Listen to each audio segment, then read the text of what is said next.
皆さんこんにちは、ロストジェネレーションブルーストーク、今日はですね、学生時代のちょっと変わった就職活動をした、その体験をですね、お話したいと思います。大学の4年生になりますとですね、当時リクルート社からですね、自動的にこう就職用の雑誌が送られてきまして、段ボールほんと1箱2箱ぐらいあったかもしれませんね。中を開けるとですね、厚手のこう業界別のですね、いろんなその会社の情報が載っているような、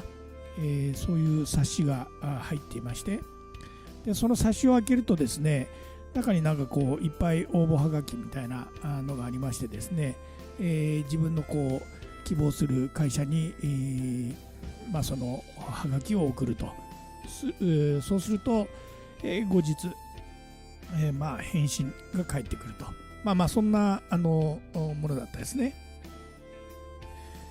で自分のところにこう来たのをいろいろ眺めてみましたらですね、見ますとですね、あんまり大きな会社載ってなかったんですよ。一応参考程度だなと思ってたんですね。である時ですね、同じ大学の友達の家に遊びに行きまして、その彼も同じようにそのリクルートから冊子が来たんですよね。で一目見てですね、なんか違うものが来てるなっていうのは分かったんですよ。でそれでちょっと中見せてと、あれちょっと待ってよと。で自分は文学部だったんですよね。でその彼は経済学部で、その時思ったんですよ。文学部っていうのはあんまり就職の時にこう欲しいと思われてないのかなと。これは、ある種アンフェアだなとその時思ったわけですよ。でどうせ就職活動やるんであれば、しかもそういうその条件にすでにもう差があるのであれば、自分なりの就職活動をしてやれということでですね、思い立ったんですよ。でまず何やったかというと、慶応の図書館に行きましてですね、 OP 名簿を調べたんですよ。でそうするとですね、いろいろな会社の役員になっているんですよね。そういう方がいっぱいいて、でその中でその大手のですね会社の役員の方のその連絡先、それをメモりましてですね、で家に帰りまして、家の電話から電話をしましてですね、自分は後輩だと、で先輩のお話を聞きたいのでぜひアポイントを取らせてくださいということでですね、連絡を入れました。比較的ね会ってもらえたんですよ。で行きますとね、恰幅のいいですね方が出てこられてですね、挨拶をしますと、何しに来たのということで、話もそんなにないんですけれども、でもそこはさすが役員の皆様でですね、いろいろとこう就職活動のアドバイスだとか、その会社の、内容だとか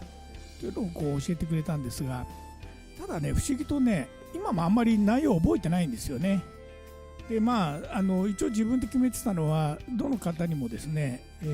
夢は何ですかっていうのを聞こうと、面白い話は聞けないかなぐらいの感じだったんですよね。でこれもですね、ワクワクするような回答を得なかったんですよ。したがってさほど身になった就職活動ではなかったんですが、だからあんまり学生というね、その純粋な立場でこうお話を聞いたにもかかわらず、あまり面白い答えは聞けなかったというのが、その自分のやった就職活動だったんですね。で結局自分なりにやった就職活動というのは結局身にならずですね、どうしようかなと思ってたところにですね、同好会で新日鉄のですね先輩がいたんですよ。その方の話が面白くてですね、その人の個性もすごく面白い人だったんですけれども、すごく魅力を感じましてね、でぜひちょっとさらにお話聞きたいですということで、これがね出てくる人面白いんですよ。話が面白い。でなんでかっていうと、多分ね鉄は国家なりみたいな、そういう、文化を持っていたのか、話が大きいんですよ。で加えてみんなお酒が強いんですよね。でしかもすごくいろいろ話にですね、どんどんと深みがすぐ出るような感じで、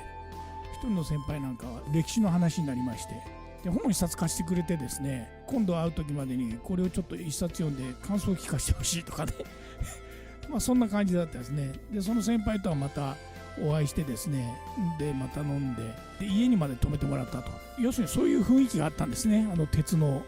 男たちの中にはですね。改めて希望をすることになりまして、それで運よくね入社することになったんですが、そういうことで当時の